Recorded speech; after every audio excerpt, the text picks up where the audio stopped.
Assalamualaikum warahmatullahi wabarakatuh. Perkenalkan, nama saya Apoteker Tuti Alalia Sarjana Farmasi Magister Manajemen. Saya adalah dosen tetap di Universitas Sarimulia, khususnya di program studi Sarjana Farmasi di bawah bidang kimia farmasi.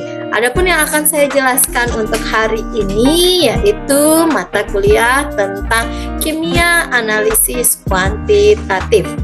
Oke. Kimia analisis kuantitatif ini untuk bobot SKS-nya tatap muka 2,43 dan praktikum yaitu sebesar 0,57. Saya sendiri sebagai dosen pengampunya, saya akan menjelaskan tentang deskripsi mata kuliah kimia kuantitatif.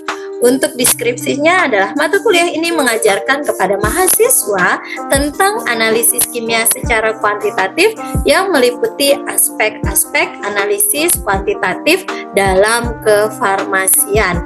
Kemampuan yang diharapkan dalam mata kuliah ini yang pertama yaitu mahasiswa mampu menganalisis senyawa kimia, yang kedua mahasiswa mampu menerapkan kadar senyawa kimia, dan yang ketiga mahasiswa mampu menganalisis dan menentukan kadar senyawa kimia menggunakan instrumen kimia.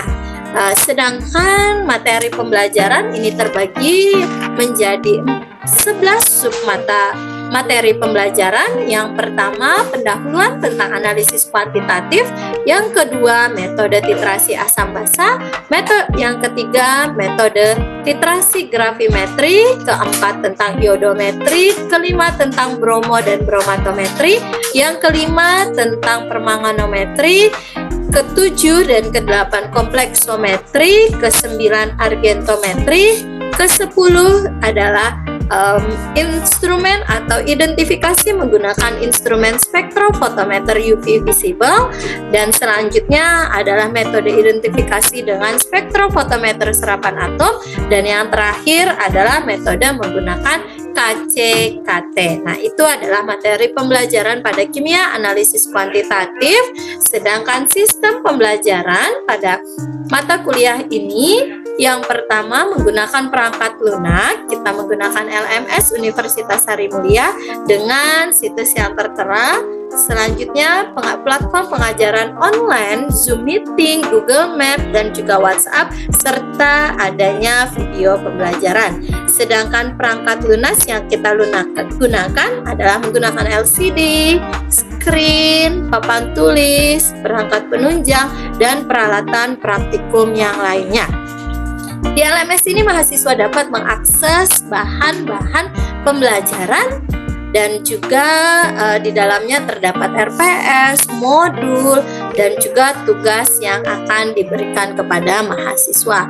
Metode pada mata kuliah ini kita gunakan adalah Student Center Learning dengan Discovery Learning dan juga Project Based Learning.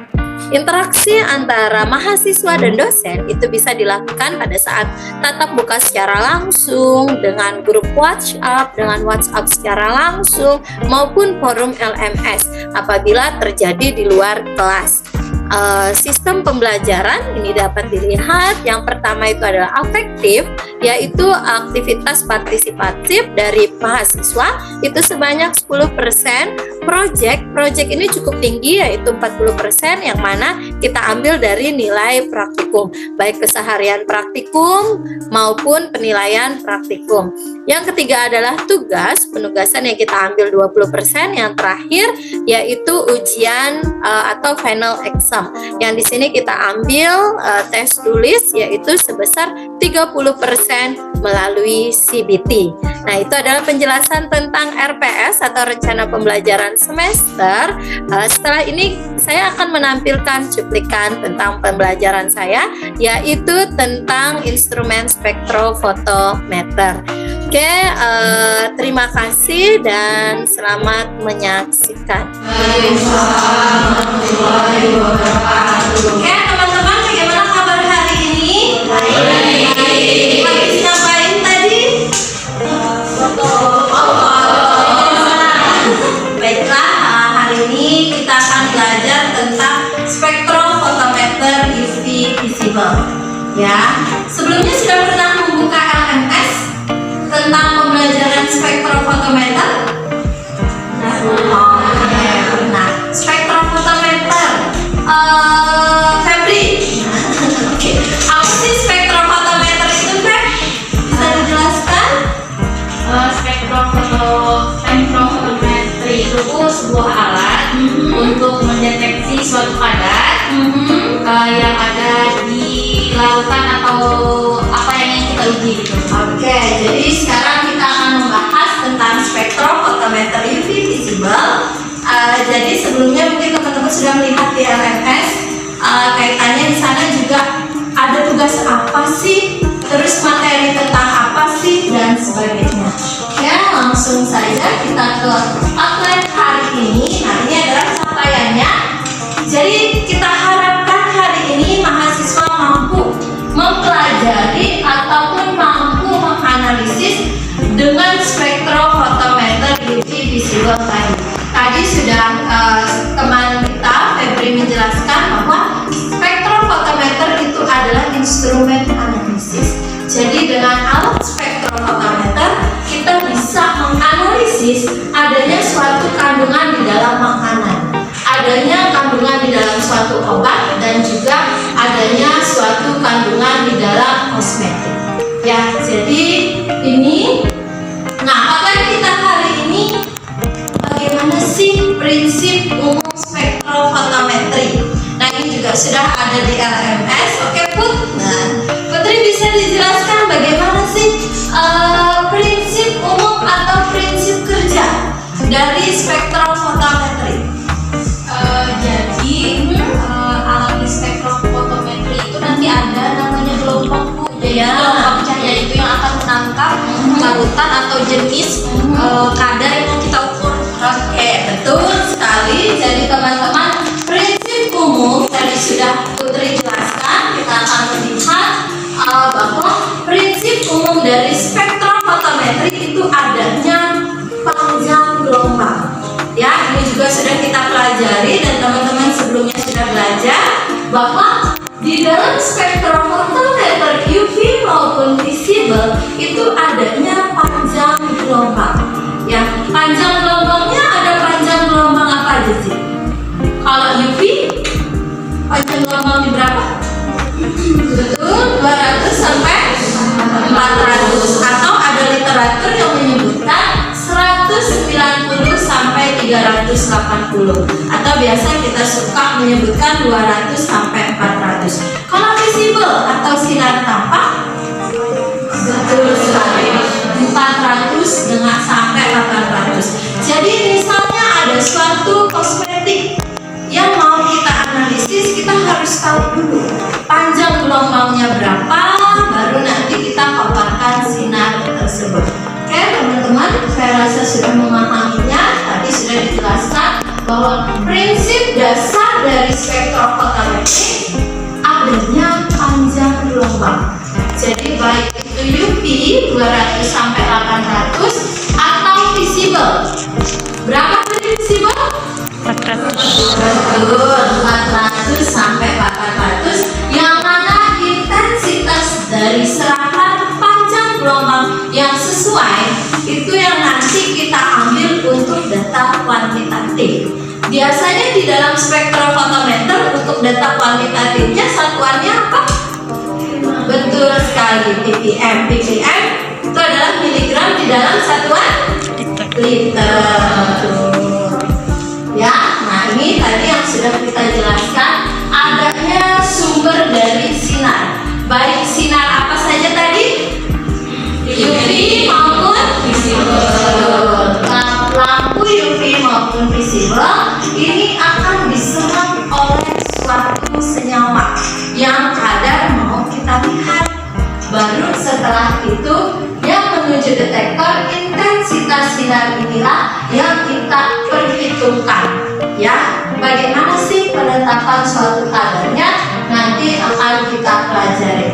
Oke, nah ini kita belajar sekilas tentang kandungan atau komponen di dalam spektrofotometer. Sebelumnya pernah melihat spektrofotometer? Pernah ya, kita ada alat ini di lab. Betul, di lab instrumen, di lab kimia, di lab instrumen kita juga menggunakan spektrofotometer. Kita bahas satu-satu. Nah, ini adalah sumber cahaya. Sumber cahaya tadi teman-teman sudah memahaminya. Ada cahaya UV dan juga ada cahaya visible. Oke, untuk cahaya UV itu 200 sampai 400. Betul sekali. Nah, jadi begini teman-teman, sumber cahaya ini adanya lampu. Nah, ini kan alatnya. Ini adanya lampu, kita masukkan sampel dalam sel kuvert. Nah, lampu kita pantulkan, ini adalah sumber cahaya. Nah, sumber lampu tadi sudah teman-teman pahami bahwa UV 200 sampai 400. Jadi ada 200 lampu. Magic UV Binuda seterusnya, jadi 201, 202, 3 sampai 399 dan 400. Itu ada 200 panjang gelombang. Nah, tapi dipilih untuk meluruskan cahaya hanya satu. Nah, siapa yang berperan? Yaitu monokromator. Dari 200 cahaya tadi yang kita perlukan hanya satu. Nah, itu bantuan dari monokromator. Nah, ini bisa dilihat teman-teman. Oh, ini biru, hijau, kuning, merah. Nah, ini awalnya 200 lampu dengan bantuan monokromator hanya satu warna lampu saja. Ya, baru setelah itu satu cahaya tersebut akan menembus yang namanya sel kuvert. Sel kuvert ini tempat kita menaruh sampel. Nah, kebetulan spektrofotometer UV visible ini syaratnya harus berupa cairan karena sel sampel. Jadi kalau sampelnya misalnya pentol, mau kita identifikasi boraks, sampelnya krim, mau kita identifikasi hidrokinon, itu harus diencerkan dulu. Kalau identifikasi tablet paracetamol, itu harus diencerkan dulu untuk masuk ke dalam sel sampel.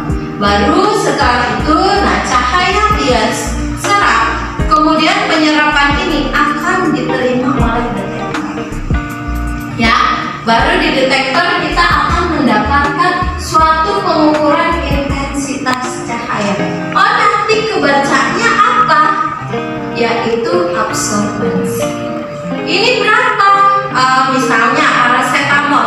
Oh, ini pada panjang gelombang 273 pada 1000 ppm. Berapa nanti yang akan terabsorpsi?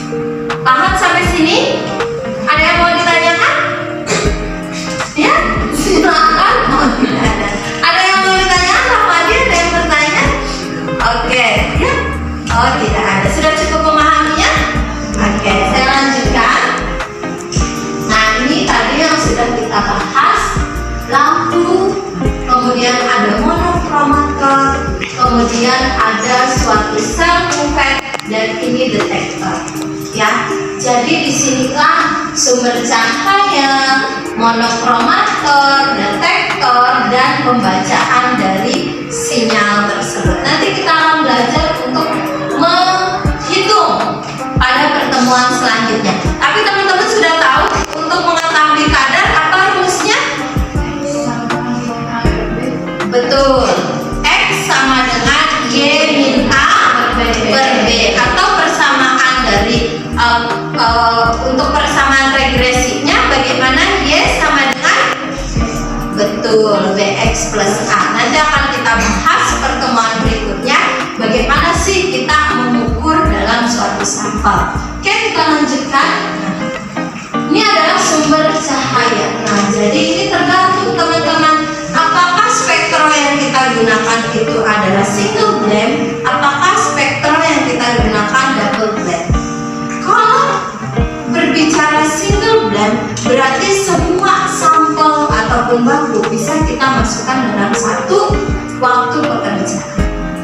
Tapi kalau misalnya, itu double. Kalau single, kita satu-satu yang kayak punya kita itu single band. Nah, itu kaitannya juga dengan sumber cahaya. Tadi kita sudah bahas, kalau UV itu berarti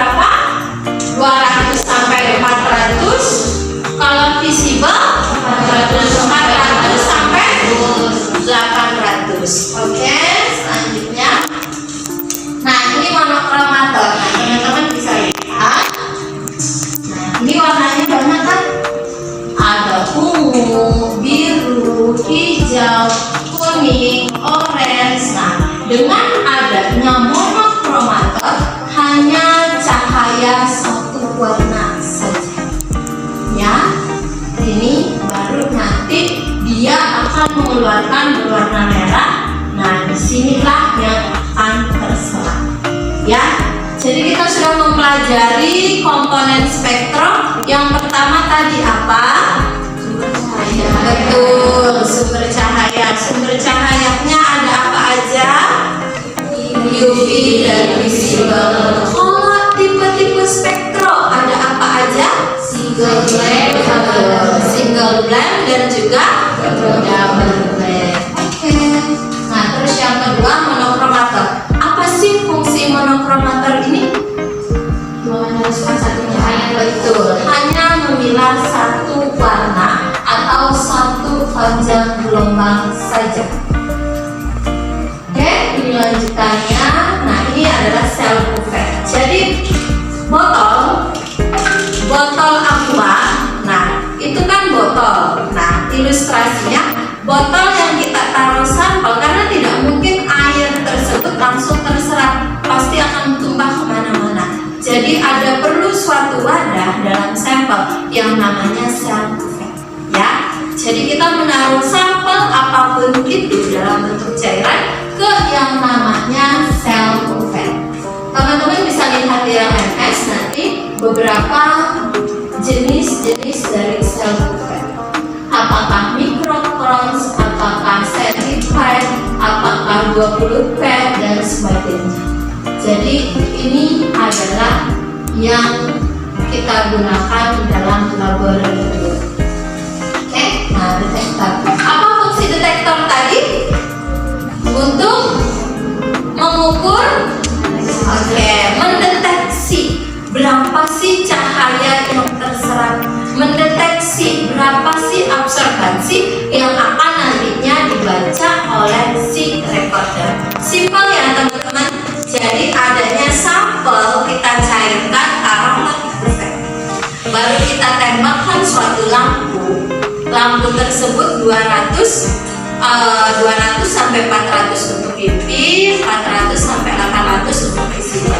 Nggak bisa kita sebanyak lampu itu untuk cuvette. Perlu hanya satu panjang gelombang, yaitu dengan bantuan si monokromator. Baru si sel cuvette tadi naruh sampel, nanti ada detektor, ya. Baru selebihnya adalah recorder atau rekam. Mencatat, karena kita tidak bisa dengan kasat mata. Kita pakai kacamata melihat, oh ini terserap berapa, tidak bisa. Harus ada recorder yang untuk melihat dari status tersebut berapa sih yang terserap. Oke, sampai sini memahaminya? Yang mau ditanyakan? Ya? Tidak? Oke, sudah jelas? Oke, jadi ada berapa komponen? Ada 5. Yang pertama sumber cahaya, yang kedua monokromator, yang ketiga sel cuvette, keempat detektor, dan yang terakhir recorder. Nah, itulah identifikasi kuantitatif. Oh, kadar paracetamol ternyata 500 mg di dalam suatu tablet. Oh, ethylene glycol ternyata cemarannya sekitar 20 ppm. Nah, bagaimana tahu? Jadi seorang farmasi itu bukan dukun, bukan ahli nujum, tapi dengan adanya instrumen bisa mengetahui kadar dari suatu senyawa. Ya. Oke, nah ini tadi sudah kita jelaskan, ada single blend, ada double blend. Nah, jadi di sini banyak sekali bisa kita masukkan sampel dan juga bisa kita masukkan suatu dari kurva baku tersebut. Oke, nah ini teman-teman yang bisa kita absorpsi dalam UV maupun visible. Nah, ini catatan pentingnya. Untuk penyerapan absorpsi UV harus memiliki gugus kromofor. Ya, jadi itu tidak bisa diabaikan. Bu, saya punya sampel, apa sampelnya? Logam timbal. Bisa nggak di spektrum? Tidak bisa, karena dia tidak mempunyai gugus kromofor. Gugus kromofor sudah teman pelajari di kimia organik, saya rasa tidak kita bahas di sini. Yang mana sih gugus kromofor? Misalnya dari benzen, misalnya dari OH dan sebagainya. Kalau visible, nah ini yang berwarna. Jadi tidak bisa saya mengidentifikasi amoniak kalau tidak ada bantuan pewarna. Biasanya pewarna itu pakai biru bersih, pakai metil orange yang membuat suatu larutan tersebut berwarna sehingga bisa diserap intensitasnya. Oke? Nah, jadi teman-teman sudah memahaminya bagaimana sih prinsip spektrum dari adanya cahaya, diambil satu cahaya, menyerap di kuvet, dideteksi dan direkod. Paham? Paham. Nah, sekarang bagaimana tahu sampel tersebut? Ya, bisa dijelaskan?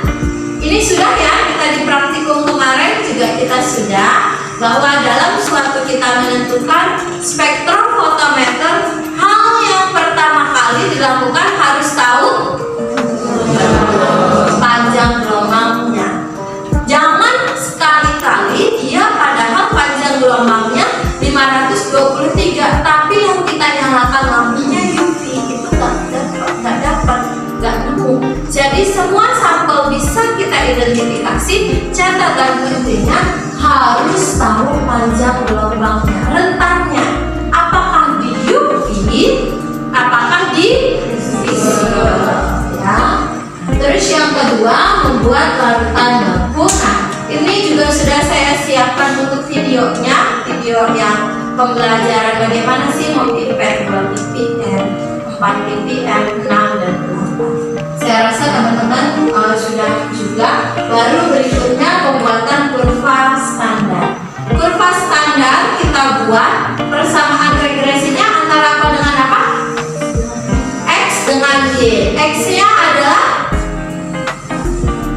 konsentrasi 2, 4, 6 atau 1, 3, 7 ya.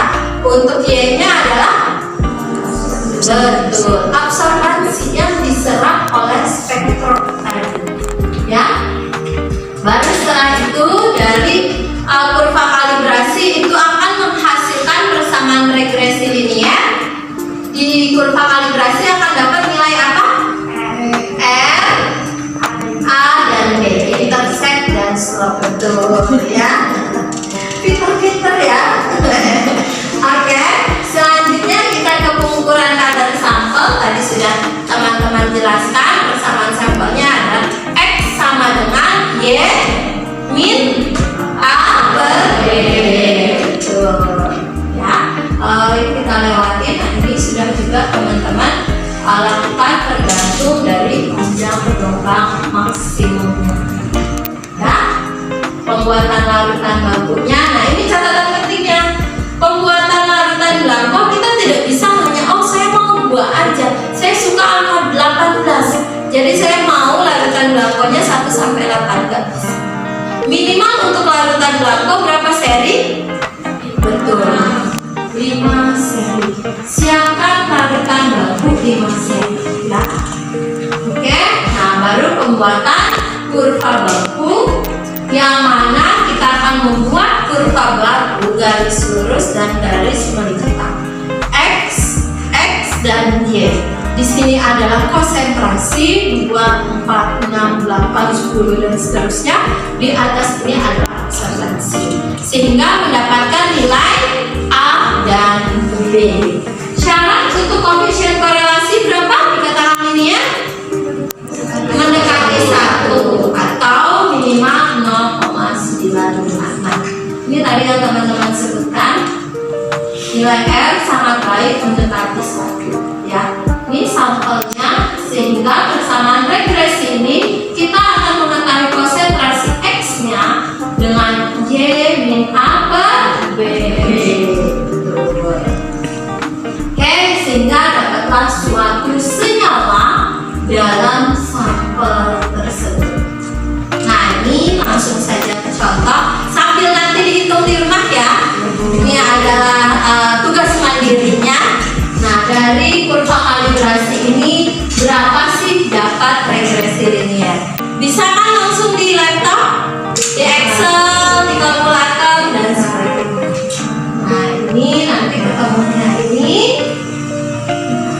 bikin sampel. Nah, selesai.